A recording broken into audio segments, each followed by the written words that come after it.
बिस्मिल्लाहिर्रहमानिर्रहीम। Pearl pirate Imran series. Tiger की आंखें खुली तो उसे महसूस हुआ कि इसके पूरे जिस्म में दर्द की तेज लहरें दौड़ रही हैं। इसे बेख्तियार उठने की कोशिश की, लेकिन इसी लम्हे उसे एहसास हुआ कि इसका जिस्म जंजीरों से बंधा हुआ है और वो एक दीवार के साथ खड़ा हुआ है। चूंकि वो बेहोश होने की वजह से उसका जिस्म ढलका हुआ था, इसे होश में आते ही वो सीधा खड़ा हो गया। इसे गर्दन घुमाकर देखा तो इसके साथी रोजी ऑस्कर इसी की तरह की जंजीरों में जकड़ी हुई मौजूद खड़ी थी, लेकिन वो बेहोश थी। जंजीर के जिस्मों के गिर्द इस अंदाज में बांधी गई थी कि टाइगर उसे देखते ही समझ गया था कि ये काम किसी तबीयत याफ्ता आदमी का है। इसी लम्हे रोजी रोस्कर भी कराती हुई होश में आने लग गई। ये काफी बड़ा कमरा था, जिसमें कुर्सियां मौजूद थीं, लेकिन वहां कोई आदमी मौजूद ना था। कमरा अपनी साख्त के लिहाज से तहखाना दिखाई देता था। ये क्या क्या मतलब? ये हम कहाँ हैं? रोजी ऑस्कर की बेचैनी में डूबी हुई आवाज सुनाई दी तो टाइगर ने मुस्कुराते हुए उसकी तरफ देखा। जाहिर है, जहाँ हम जाना चाहते थे वहाँ हम खुद ब खुद पहुँचा दिया गया है, टाइगर ने जवाब दिया। तुम्हारा मतलब है कि हम इस कार्ल के कब्जे में हैं? रुद्र ऑस्कर ने हैरत भरे लहजे में कहा। हाँ, लगता तो ऐसा ही है। बहरहाल देखो, टाइगर ने गोलमोल सा जवाब देते हुए कहा। यह हमें किस अंदाज में जकड़ा क्या है? जंजीर का कोई सिरा ही नजर नहीं आ रहा। चंद लम्हों बाद रोजी ऑस्कर की हैरत भरी आवाज सुनाई दी। हमारी पुष्ट पर सिरे मौजूद हैं, टाइगर ने जवाब दिया। ओह, तो ये बात है। लेकिन अब हम अपने आप को छुड़वाएंगे कैसे? रोजी रॉस्कल ने मुंह बनाते हुए कहा। देखो, बज़ाहिर तो कोई रास्ता नजर नहीं आ रहा, टाइगर ने कहा। इसके साथ ही इसने अपने दोनों बाजुओं को जो जिस्म के साथ जंजीर में जकड़े हुए थे, हरकत देने की कोशिशें शुरू कर दी। लेकिन जंजीर इस कदर टाइट थी कि बावजूद शदीद कोशिश के वो अपने बाजुओं को मामूली सी हरकत भी न दे सका था। और फिर इससे पहले कि मजीद कोई और बात होती, अचानक दरवाज़ा खुला और टाइगर और रोजी रॉस्कल दोनों ने दरवाजे की तरफ चौंक कर देखा। दरवाजे से एक आदमी अंदर दाखिल हुआ। इसके कंधे से मशीन गन लटकी हुई थी, जबकि इसके हाथ में एक अदद जदीद मेकअप वॉशर था। वो अंदर दाखिल हुआ और उसने पहले टाइगर के चेहरे पर मेकअप वॉशर का कैंटोप चढ़ाया और फिर इसका बटन ऑन कर दिया। लेकिन टाइगर और रोजी रॉस्कल जाहिर है अपनी असल शक्लों में ही आए थे, इसलिए मेकअप वॉशर ने क्या काम करना था। टाइगर के बाद इसने यही कार्रवाई रोजी रॉस्कल के साथ भी दोहरानी शुरू कर दी। हम किसकी कैद में हैं मिस्टर? टाइगर ने इस आदमी से मुखातिब होकर कहा। मैडम रूफी की, इस आदमी ने जवाब दिया और टाइगर बेख्तियार चौंक पड़ा। मैडम रूफी? वो कौन है और इसने हमें क्यों यहाँ पे जकड़ा हुआ है? टाइगर ने हैरान होते हुए कहा। मुझे नहीं मालूम, वो भी आएंगी तो उनसे पूछ लेना, इस आदमी ने सर लहजे में जवाब देते हुए कहा। और फिर मेकअप वॉशर उठाकर वो मुड़ा और दरवाजे से बाहर निकल गया। इस दौरान टाइगर मुसलसल अपने आप को छुड़ाने की कोशिशों में मसरूफ रहा। बांधने वालों ने उसे कुछ इस अंदाज में बांधा था कि हकीकतन इसकी सारी कोशिशें बेकार जा रही थीं। लेकिन फिर अचानक इसके बाजू के करीब जंजीर की कड़ी कुछ खींच सी गई तो टाइगर चौंक पड़ा। इसने हाथ झुकाकर इसने नजरें झुकाकर नीचे देखा तो इसके लबों पर बेइख्तियार मुस्कुराहट सी उभर आई, क्योंकि पैरों के साथ जमीन में फौलादी गोल कुंडा सा नस था, जिससे जंजीर का सिरा मुंसलिक था। टाइगर की कोशिशों से इसकी कड़ी खींचने की वजह से खासी ढीली हो गई थी। इसने और जोर लगाना शुरू कर दिया, लेकिन वो खींची हुई कड़ी मजीद ना खुल सकी। और फिर इससे पहले कि वो और कोशिश करता, दरवाज़ा एक बार फिर धमाके से खुला और टाइगर के साथ साथ रोजी रॉस्कल के चेहरे पर भी इंतहाई हैरत के तासुरात उभर आए थे, क्योंकि दरवाजे से एक इंतहाई मोटी औरत अंदर दाखिल हो रही थी। ये इस कदर मोटी थी कि शायद हथनी भी इसके मुकाबले में कम मोटी होती होगी, लेकिन इस कदर मोटी होने के बावजूद इसके अंदाज में खासी तेजी थी।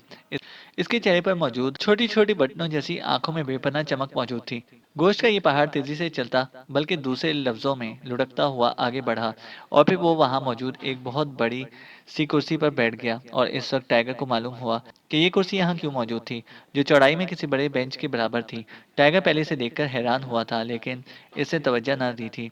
इसके पीछे दो एक्रीमी थे और टाइगर इनमें से एक को देखकर बेख्तियार चौंक पड़ा था, क्योंकि ये कार्ल था। इसका हुलिया टाइगर को करामत ज्वेलर्स के मैनेजर रेडी से तफसील से मालूम हो गया था। इसके साथ एक और स्मार्ट सा नौजवान था, जो अपने अंदाज से ही कोई तबीयत याफ्ता आदमी लगता था। वो दोनों इस मोटी औरत की साइड में पड़ी हुई कुर्सियों पर बैठ गए, जबकि इनके पीछे वही आदमी था जिसने इनका मेकअप चेक किया था। वो अब खाली हाथ था, अलबत्ता इसके कंधे से मशीन गन लटकी हुई थी। वो कमरे में दाखिल हुए तो एक साइड पर खड़ा हो गया। मोटी औरत गौर से टाइगर और रोजी रोस्कल को देख रही थी। तो ये दोनों असल शक्लों में हैं। यकलख्त इस मोटी औरत की चीखती हुई आवाज सुनाई दी। यस मैडम, उकुब में खड़े इस मुसल्ला आदमी ने कहा। और अब टाइगर समझ गया कि ये वही मैडम रूफी है जिसका नाम इस आदमी ने पहले लिया था। तुम्हारा ताल्लुक पाकिस्तान सीक्रेट सर्विस से है? इस मोटी औरत ने इस बार बराह रास्त टाइगर और रोजी ऑस्कर से को मुखातिब करते हुए कहा। पाकिस्तान सीक्रेट सर्विस जेर जमीन दुनिया के अफराद से कोई ताल्लुक नहीं रखा करती, टाइगर ने मुंह बनाते हुए जवाब दिया। तो मोटी औरत चौंक पड़ी। इसके इस तरह चौंकने से इसके बेतहाशा मोटे जिस्म में इस तरह लर्जिश हुई जैसे समुद्र में लहरें चढ़ती और उतरती हैं। जेर जमीन दुनिया, क्या मतलब? इस मोटी औरत ने कहा। मेरा नाम टाइगर है और ये रोजी रॉस्कल है। हम दोनों का ताल्लुक पाकिस्तान की अंडरग्राउंड वर्ल्ड से है। तुम पहले अपना और अपने साथियों का तारुफ करा दो ताकि बातचीत में आसानी हो सके। टाइगर ने इंतहाई इत्मीनान भरे लहजे में कहा। मेरा नाम रूफी है और ये कार्ल है और ये बेकर। और तुम्हारा इस इत्मीनान भरे अंदाज में बात करने से जाहिर होता है कि तुम्हारा ताल्लुक सीक्रेट सर्विस से है, वरना जेर जमीन दुनिया के अफराद इस अंदाज में बात नहीं किया करते। रूफी ने मुंह बनाते हुए कहा। जेर जमीन दुनिया में भी कई सतहें होती हैं मिस या मिसेस, टाइगर ने जानबूझकर रुकते हुए कहा। मैडम रूफी कहो, वरना जबान खींच लूंगी, मोटी औरत ने यकलक उसीले लहजे में कहा। जबान संभाल कर बात करो मोटी हत्ती, तुमने अपनी हालत देखी है? अगर तुम्हारे जिस्म में सुई चबो दी जाए तो तुम किसी गुब्बारे की तरह धमाके से फट जाओगी, रोजी ऑस्कर ने इंतहाई गुस्सीले लहजे में कहा। ओह, बहादुर बनने की कोशिश कोशिश कर रही हो? ठीक है, अभी मालूम हो जाएगा, मैडम रूफी ने खिलाफ तवक्का गुस्से में आने की बजाय हंसते हुए कहा। मैडम रूफी, मैं तुम्हें बता रहा था कि जेर जमीन दुनिया में भी कई की सतहें होती हैं। इंतहाई निचली सतह के बदमाशों और गुंडों को लेकर इंतहाई तबीयत याफ्ता अफराद तक की सतह होती है। अब ये तो मुझे मालूम नहीं कि तुम्हारा और तुम्हारे साथियों का ताल्लुक किस सतह से है, लेकिन हमें जिस अंदाज में होश बेहोश किया गया है और बांधा गया है, इससे जाहिर होता है कि तुम लोग यहाँ की ज़मीन दुनिया में वही सतह है जो पाकिस्तान में हमारी है। लेकिन मुझे अभी तक ये मालूम नहीं हो सका कि तुम हमसे क्या चाहती हो, टाइगर ने कहा। तुम जिस सतह के भी हो, बहरहाल तुम्हारा ताल्लुक पाकिस्तान सीक्रेट सर्विस से है और तुम यहाँ कार्ल के पीछे आए हो ताकि कार्ल से तुम पर्ल पायरेट के बारे में मालूमात हासिल कर सको। लेकिन जाहिर है तुम दोनों अकेले नहीं हो सकते, तुम्हारे साथ तुम्हारे साथी भी होंगे। इसलिए अगर तुमने अपने साथी इसलिए अगर तुमने अपने तमाम साथियों के बारे में तफसील से बता दो तो तुम टूट फूट से बच जाओगे, मैडम रूफी ने कहा। कार्ल और पायरेट का नाम ही मैं पहली बार सुन रहा हूँ। और दूसरी बात ये कि अगर हम किसी सीक्रेट सर्विस के मेंबर होते तो इतना अपनी असल शक्लों में यहाँ ना आते, टाइगर ने कहा। तो मैडम रूफी एक बार फिर हंस पड़ी। तुमने होटल के कमरे से एक्रीमी बनकर कार्ल से जो बात की थी, इसकी टेप हमारे पास मौजूद है और इसी कॉल की वजह से तुम्हें यहाँ पर लाया गया है। वैसे तो आज तक आने वाले हर आदमी की निगरानी हो रही थी, लेकिन तुमने ये हरकत की और पकड़े गए, मैडम रूफी ने कहा। ये दुरुस्त है कि मैंने कार्ल को कॉल की थी, लेकिन ये हकीकत है कि मुझे कार्ल की टिप मिली थी और मैं वाकई इसको सच्चे मोती फरोख्त करना चाहता था, टाइगर ने कहा। हालांकि अभी तुमने खुद कहा है कि तुमने कार्ल का नाम ही नहीं लिया सुना। बहरहाल अब मजीद मुज़ाकरात की जरूरत नहीं है, तुम सब कुछ खुद ही बता दो, वरना फिर अपने साथियों को हुक्म दूंगी और फिर तुम्हारा हशर इबरतनाक होगा, मैडम रूफी ने कहा। तुम मुझसे बात करो बेबी एलिफेंट, रोजी ऑस्कर ने कहा। मैडम, इसकी जबान पहले बंद ना कर दें, ये ख्वामख्वाह बकवास कर रही है, असल आदमी यही है, कार्ल ने कहा। मार्थर, मैडम रूफी ने इस बात में सर हिलाते हुए कहा। तो उकुम में मौजूद मुसल्ला आदमी तेजी से आगे बढ़ा। यस मैडम, इसने इंतहाई मौदबाना लहजे में कहा। इस लड़की को गोली मार दो, मैडम रूफी ने कहा।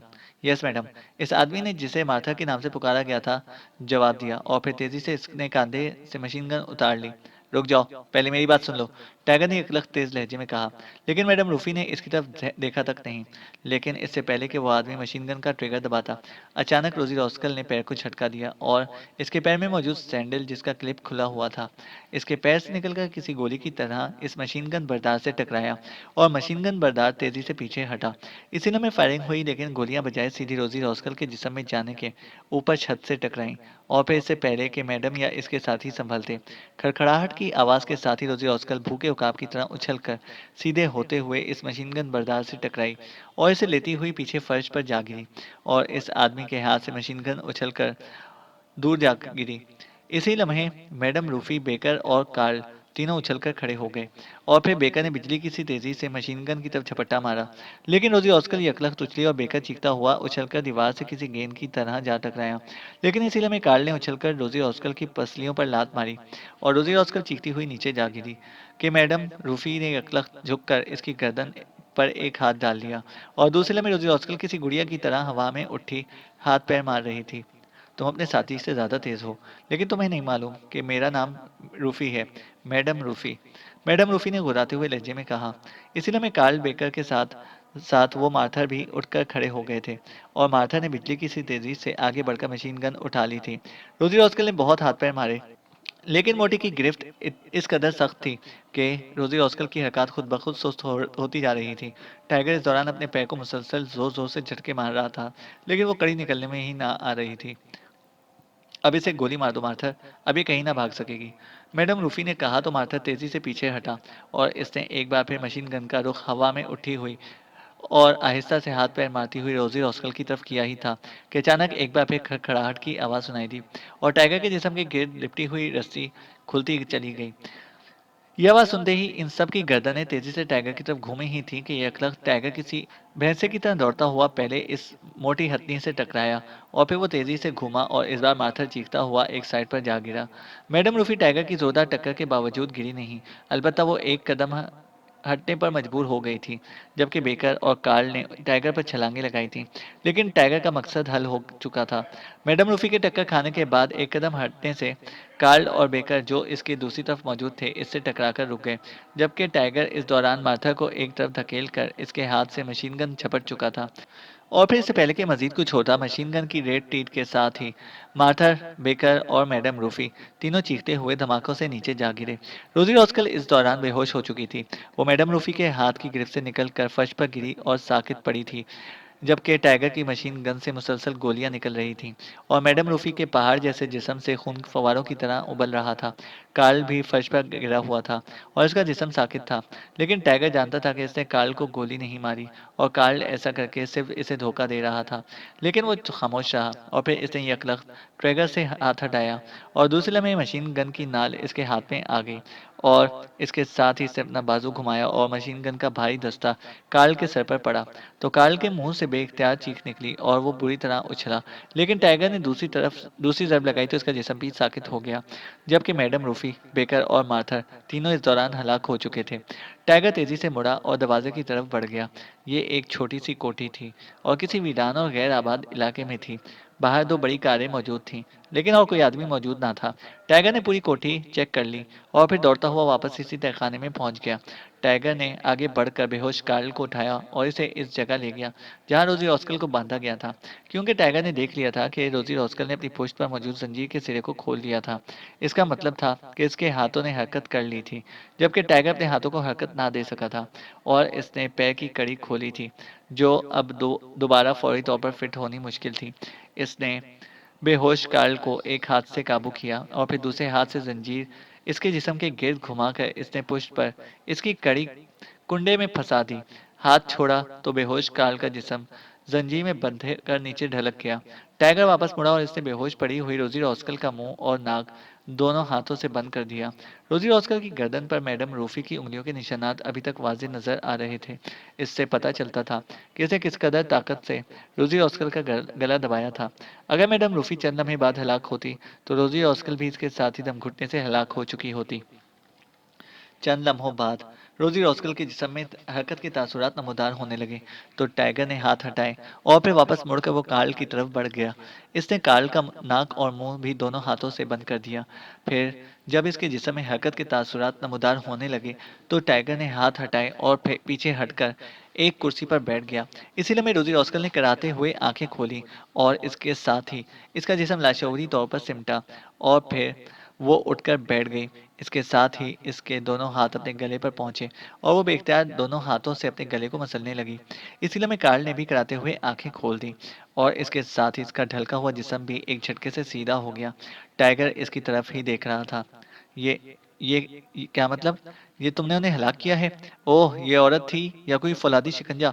खुदा की पनाह, किस कदर ताकत थी इसके गोश्त के पहाड़ में। रोजी रॉस्कल की आवाज सुनाई दी। अब उठकर खड़ी भी हो जाओ, टाइगर ने इसकी तरफ देखे बगैर सर्द लहजे में कहा। तुम ये किस तरह हो गया? तुम दोनों किस तरह रिहा हो गए? इसीलिए हमें कार्ल की इंतहाई हैरत भरी आवाज सुनाई दी। अगर तुम चाहो तो कोशिश कर सकते हो कार्ल, टाइगर ने मुस्कुराते हुए कहा। पहले चेक तो कर लो, बाहर इनका कोई आदमी ना हो। यहाँ इत्मीनान से आकर बैठ गए हो। रोजी ऑस्कर ने उसीले लहजे में कहा। मैं चेक कर चुका हूँ, यहाँ और कोई आदमी नहीं है, टाइगर ने जवाब दिया। ये तुमने देर क्यों लगाई थी? तुम्हारा मकसद होगा कि वो मुझे हलाक कर देती, क्यों? रोजी ऑस्कर ने इसके साथ बैठते हुए उसीले लहजे में कहा। अगर अब भी मैं बरवक्त इकदाम ना करता तो तुम इस गोश्त के पहाड़ के हाथ में दम घुटने से हलाक हो चुकी थी। बहरहाल, तुमने पहले ही जंजीर खोलकर और इन पर हमला करके वाकई बर्वक्त इकदाम किया था, टाइगर ने कहा। तो तुम्हारा क्या ख्याल था कि मैं बस चुपचाप मर जाती हूँ? मुंह बंद रखो। पहले तुम मरोगे, फिर मैं। रोजी ऑस्कर ने कहा तो टाइगर बेख्तियार मुस्कुरा दिया। ठीक है, आइंदा ख्याल रखूंगा कि पहले तुम मर मर जाओ, फिर मैं हरकत में आऊं। इस बार गलती हो गई, टाइगर ने जवाब दिया। हो, हरकत में आऊंगा। अभी अगर हरकत में ना आती तो तुम्हारी बोटियां वो धेड़ देते। रोजी ऑस्कर ने इंतहाई गुस्सीले लहजे में कहा। कार्ल, हमारा प्रोग्राम था कि तुम्हें अगवा करके किसी जगह पर ले जाते और तुमसे पर्ल पायरेट के बारे में सारी मालूमात हासिल करते, लेकिन तुम लोगों ने खुद ही पेशकदमी करके हमारे लिए काफ़ी आसानी पैदा कर दी है। अब तुम बता दो कि ये मैडम रूफी बेकर कौन है और इनका तुमसे क्या ताल्लुक है? टाइगर ने रोजी रॉस्कल को जवाब देने की बजाय बराह रास्त कार्ल से बात करते हुए कहा। मैडम रूफी विलिंगटन के एक बहुत बड़े और खौफनाक सिंडिकेट की सरबराह है। इसे हलाक करके तुमने यूं समझो कि पूरे विलिंगटन को अपना बदतरीन दुश्मन बना लिया है। और बेकर लॉर्ड ग्रुप का आदमी है, कार्ल ने जवाब दिया। Lord group? वो कौन है? टाइगर ने चौंक कर कहा। लॉर्ड ग्रुप को तुम प्राइवेट सीक्रेट सर्विस समझ सकते हो। इसमें एक्रीमिया के इंतहाई तरबियत याफ्ता एजेंट शामिल हैं और तुम्हारे खिलाफ पर्ल पायरेट के चीफ ने लॉर्ड ग्रुप को हायर किया था और लॉर्ड ग्रुप ने इस रूफी सिंडिकेट को। कार्ल ने जवाब दिया। वो खुद हमारे मुकाबले पर क्यों नहीं आए? हालांकि वो शायद हमारे लिए इस रूफी से ज्यादा खतरनाक साबित होते, टाइगर ने कहा। मुझे नहीं मालूम।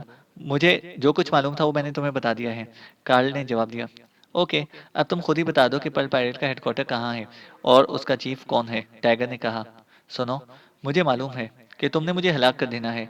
इसके बावजूद मैं तुमसे झूठ नहीं बोलना चाहता, क्योंकि बहरहाल ये वक्त तो आना था। असल बात यह है कि बॉस का नाम होपमैन है और वही चीफ है, लेकिन पाकिस्तान सीक्रेट सर्विस के खौफ से इसने यहाँ पूरा सेटअप बंद कर दिया है और खुद किसी नामालूम पॉइंट पर चला गया है। और तो और, उन्होंने चारा बनाकर मुझे सामने पेश किया, वरना मैं भी क्रीमिया की किसी दूर दराज रियासत में चला जाता, कार्ल ने कहा। तुम यहाँ के अहम आदमी हो कार्ल, तुम्हारे राब्ते पाकिस्तान तक होते हैं, इसलिए झूठ मत बोलो। और सुनो, तुम हमारा कुछ नहीं बिगाड़ सकते, इसलिए अगर तुम सब कुछ सच सच बता दो तुम तो हम तुम्हें जिंदा छोड़ सकते हैं, टाइगर ने कहा। क्या वाकई तुम मुझे जिंदा छोड़ दोगे? कार्ल ने ऐसे लहजे में कहा जैसे उसे टाइगर की बात पर यकीन ना आया हो। हाँ, बशर्त यह है कि तुम सब कुछ सच सच बता दो, ये मेरा वादा है, टाइगर ने कहा। तो फिर सुनो, पर्ल पायरेट का असल चीफ बर्नार्ड है, नाराक में बर्नार्ड ज्वेलर्स का मालिक। लेकिन वो कहाँ रहता है ये मुझे मालूम नहीं।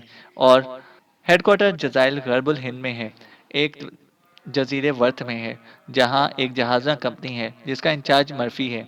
तमाम कार्रवाइयाँ वहाँ से होती हैं। पाकिस्तान में भी वहाँ से कार्रवाई हुई थी, कार्ल ने कहा। तो टाइगर इसके लहजे से ही समझ गया कि वो सच बोल रहा है।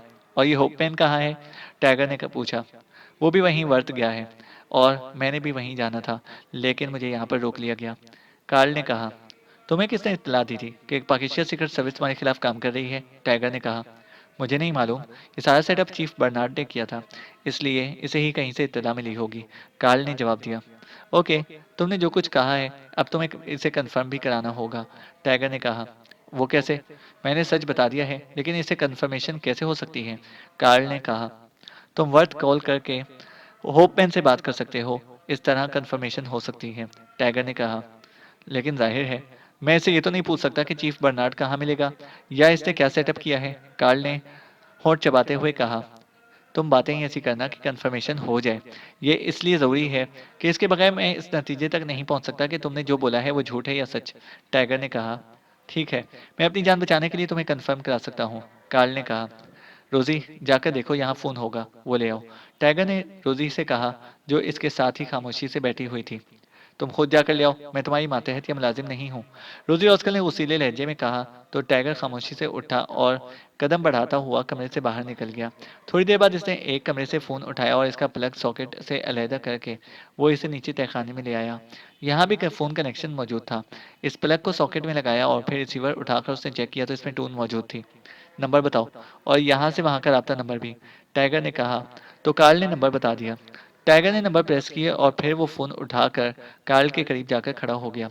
इसे रिसीवर इसके कान से लगा दिया और लाउड स्पीकर का बटन वो पहले ही प्रेस कर चुका था, इसलिए दूसरी तरफ बजने वाली घंटी की आवाज़ तहखाने में गूंज रही थी। रोजी रॉस्कल के चेहरे पर भी तजस्सुस के असरात नुमाया थे। हेलो। चंद लम्हों बाद दूसरी तरफ से रिसीवर उठाए जाने के बाद एक मर्दाना आवाज़ सुनाई दी। विलिंगटन से कार्ल बोल रहा हूँ, बॉस यहाँ मौजूद होंगे, उनसे बात कराओ, कार्ल ने कहा। क्या कोड है तुम्हारा? दूसरी तरफ से कहा गया। White pen. कार्ल ने जवाब दिया। ओके, होल्ड करो, दूसरी तरफ से कहा गया। हेलो कार्ल, होप मैन बोल रहा हूँ। क्यों कॉल की है? चंद लम्हों बाद एक भारी सी आवाज़ सुनाई दी। बॉस, मैं आपको रिपोर्ट देना चाहता था कि एक नौजवान जिसका नाम बेकर था वो मुझसे मिला। इसने मुझे बताया कि इसका ताल्लुक लॉर्ड ग्रुप से है और वो पाकिस्तान सीक्रेट सर्विस के लिए मुझे चारा बनाना चाहते हैं। फिर वो मुझे एक बहुत मोटी औरत मादाम रूफी के पास लेकर गया। इसने मुझे बताया कि वो सिंडिकेट की चीफ है और मुझे चारा बनाया गया है। अगर मुझे कोई मशकूक कॉल मिले तो मैं इसे बता दूं। जिसके बाद मैं वापस मार्श क्लब चला गया। फिर वहाँ मेरे नाम एक कॉल आई जिसमें मुझे बताया गया कि एक्रीमिया से कोई आदमी मेरे नाम की टिप लेकर कॉल कर रहा है और वो पर्ल फरोख्त करना चाहता है। मैं समझ गया कि ये मशकूक कॉल है, इसलिए मैंने कॉल ख़त्म होने के बाद मिस रूफ़ी के मखसूस नंबरों पर कॉल करके उसे बता दिया। इससे मुझे वहीं रहने का कहा और फिर तकरीबन 1 घंटे बाद वही बेकर मार्श क्लब आया और फिर मुझे लेकर ट्रॉस्की फॉल के करीब एक वीरान इलाके में एक कोठी में ले गया। वहाँ मैडम रूफ़ी मौजूद थी। फिर हम सब तहखाने में गए तो वहाँ एक पाकिस्तानी मर्द और एक औरत जंजीरों में जकड़े हुए थे। फिर इस रूफ़ी ने इनसे पूछगछ की और उन्होंने कहा कि इनका पाकिस्तान सीक्रेट सर्विस से कोई ताल्लुक नहीं है। फिर रूफ़ी ने इन पर तशद्दुद कराया लेकिन अचानक इन दोनों ने जंजीरें खोल लीं और वहाँ खौफनाक लड़ाई हुई। उन्होंने रूफ़ी के आदमियों से मशीन गनें छीन लीं और फिर फायर खोल दिया। मैं रूफ़ी और मोटे जिस्म की ओट में आकर बच गया, लेकिन मैं फ़ौरन ही फर्श पर गिर गया और अपने आप को बेहस हरकत बना दिया। उन्होंने ये समझा कि मैं हलाक हो चुका हूँ। वो बाकी सबको हलाक करके निकल गए। काफ़ी देर बाद मैं उठा। मैंने बाहर आकर जायज़ा लिया तो वो दोनों गायब थे। अब मैं इसी जगह से फ़ोन कर रहा हूँ। मुझे इन लोगों की कारकर्दगी से खौफ नज़र आ रहा है। ये इंतहाई खौफनाक लोग हैं। मैंने इसलिए फ़ोन किया है कि मैं चारा बनने के लिए तैयार नहीं हूँ। मैं आपके पास आना चाहता हूँ। कार्ल ने पूरी तफसील बता दी। तो क्या वो रफ़ीक भी हलाक हो गई है? दूसरी तरफ से हैरत भरी आवाज़ में कहा गया। यस बॉस, कार्ल ने कहा। ओह! फिर तो वाक़ई ये इंतहाई खतरनाक लोग हैं। लेकिन तुम यहाँ ना आओ, बल्कि किसी और रियासत की तरफ निकल जाओ। मैं चीफ़ को रिपोर्ट कर देता हूँ ताकि वो मज़ीद इनका बंदोबस्त कर सके। दूसरी तरफ से कहा गया। यस बॉस, शुक्रिया बॉस, कार्ल ने कहा। ओके, दूसरी तरफ से कहा गया और उसके साथ ही राब्ता ख़त्म हो गया। तो टाइगर ने रिसीवर इसके कान से हटाकर वापस क्रैडल पर रख दिया और फिर फ़ोन को इसने इस बेंच नुमा कुर्सी पर रख दिया। अब तो तुम्हें यकीन आ गया ना कि मैंने सच बोला है, टाइगर ने कहा। हाँ, इसलिए तुम जिंदा रहोगे। आओ रोजी, चलें, टाइगर ने कहा। ओह, मुझे आज़ाद तो कर दो, कार्ल ने कहा। यह काम तुम्हें खुद करना होगा, टाइगर ने सर्द लहजे में कहा और वापस दरवाजे की तरफ मुड़ गया। लेकिन अभी वो बाहर ही आया था कि इसने अपने हुक्म में मशीन गन की फायरिंग और कार्ल की चीखों की आवाज़ सुनी। तो वो तेजी से मुड़ा। इसके चेहरे पर गुस्से के तासुरात फैल गए थे क्योंकि वो समझ गया था कि रोजी ऑस्कल ने कार्ल को हलाक कर दिया है। इसी में रोजी ऑस्कल हाथ में मशीन गन उठाए बाहर आ गई। तुमने इसे हलाक क्यों कर दिया जबकि वो बंधा हुआ था? टाइगर ने कहा। तो क्या हुआ? वो था तो दुश्मनों का साथी और मैं दुश्मनों को जिंदा मान रखने की कायल नहीं हूँ। इसलिए तुम भी कभी मेरे साथ दुश्मनी का ख्याल भी जहन में ना लाना, रोजी ऑस्कल ने कहा। मुझसे वाकई गलती हो गई थी कि मैंने तुम्हें इस रूफी के हाथों मरने से बचा लिया, टाइगर ने कहा। फिर वही बार बार अपना एहसान ना जताओ। इस तरह तुम मुझे घटिया आदमी नजर आते हो और मैं घटिया आदमियों को पसंद नहीं करती, रोजी ऑस्कल ने कहा। मैं इसलिए नहीं कह रहा कि मैंने तुम पर कोई एहसान किया है। मैं तो अपनी गलती से सबक हासिल कर रहा हूँ, टाइगर ने कहा। तो रोजी ऑस्कल बेख्तियार हंस पड़ी। मुझे मालूम है कि तुम मुझे पसंद करते हो, इसलिए ये गलती तुम बार बार करोगे, रोजी रोजी ने कहा। इस खुश फहमी में ना रहना, टाइगर ने कहा और आगे बढ़कर वहां मौजूद एक कार में बैठ गया। रोजी रॉस्कल दूसरी तरफ दरवाजा खोलकर साइड सीट पर बैठ गई। ओह, इसकी चाबियां इनमें से किसी एक की जेब में होंगी। वो लेकर आ जाओ, टाइगर ने कहा। तुम खुद जाओ। मैंने पहले भी तुम्हें समझाया था कि मैं तुम्हारी मातहत या मुलाजिम नहीं हूँ कि तुम मुझे इस तरह हुक्म दो। अब आइंदा ऐसी बात ना करना, रोजी ने इंतहाई गुस्सीले लहजे में कहा। ओके, टाइगर ने कहा और दरवाजा खोलकर नीचे उतरा और फिर तेज तेज कदम उठाता हुआ इसी तहखाने की तरफ बढ़ गया। इसके लबों पर मुस्कुराहट थी क्योंकि इसने ये बात जानबूझकर की थी। इसे मालूम था कि रोजी ऑस्कर ने यही जवाब देना है। इस तरह इसे अकेला वापस जाने का जवाब मिल जाएगा।